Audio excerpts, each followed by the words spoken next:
आप सभी को जय मसीह की। चलते हैं वचन से।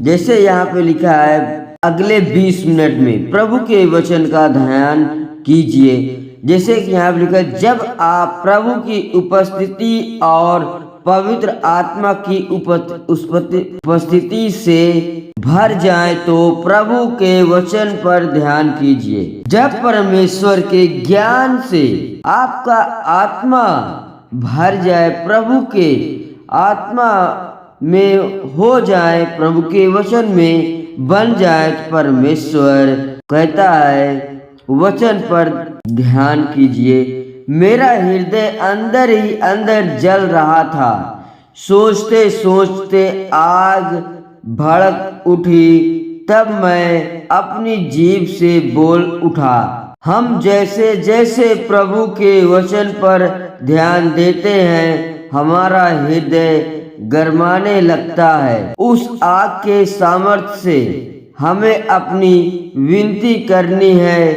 अगर हम चाहते हैं कि हमारा मन गरमाए तो हमें प्रभु के वचन का गहरा ध्यान करना होगा। जैसे कि हमारा दिमाग इधर उधर हो तो सबसे पहले परमेश्वर का वचन पढ़ें। तो परमेश्वर कहता है, मेरे वचन को उठा और ध्यान करना।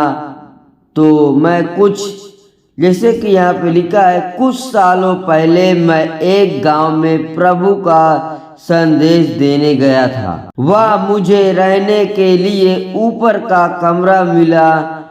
एक दिन मैंने प्रार्थना समाप्त की और सभा के लिए तैयार हुआ और नीचे आ गया।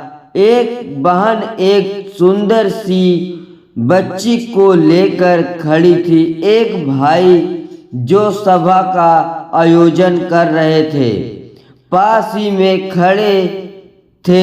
यह बहन कही बहुत दूर से आई थी। उन्हें सभा के बाद वापस घर जाने के लिए कोई उचित बस सेवा नहीं थी, इसलिए उस भाई ने उससे उस बहन के लिए तभी प्रार्थना करने के लिए कहा जिससे वह जल्दी वापस जा सके। जब मैंने उनसे पूछा कि मैं किस कार्य के लिए प्रार्थना करूं, तो वो बहन रोने लगी।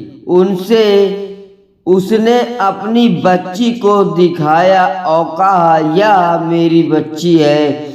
यह बिल्कुल ठीक थी और खेल फिर रही थी। अचानक यह बीमारी हो गई और अब चल नहीं पाती है।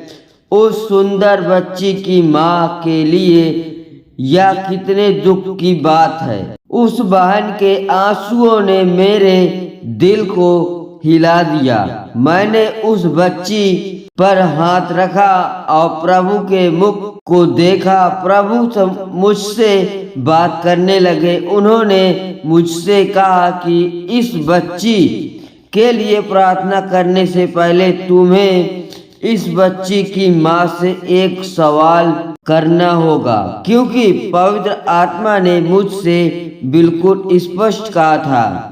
इसलिए मैंने प्रार्थना करना रोक दिया और मैंने उस बहन को देखा। जय मसीह की। मेरे मसीह भाई बहनों, आप इस वचन को जरूर सुने। परमेश्वर आपको ढेर सारी आशीष दे। जय मसीह की। आमीन।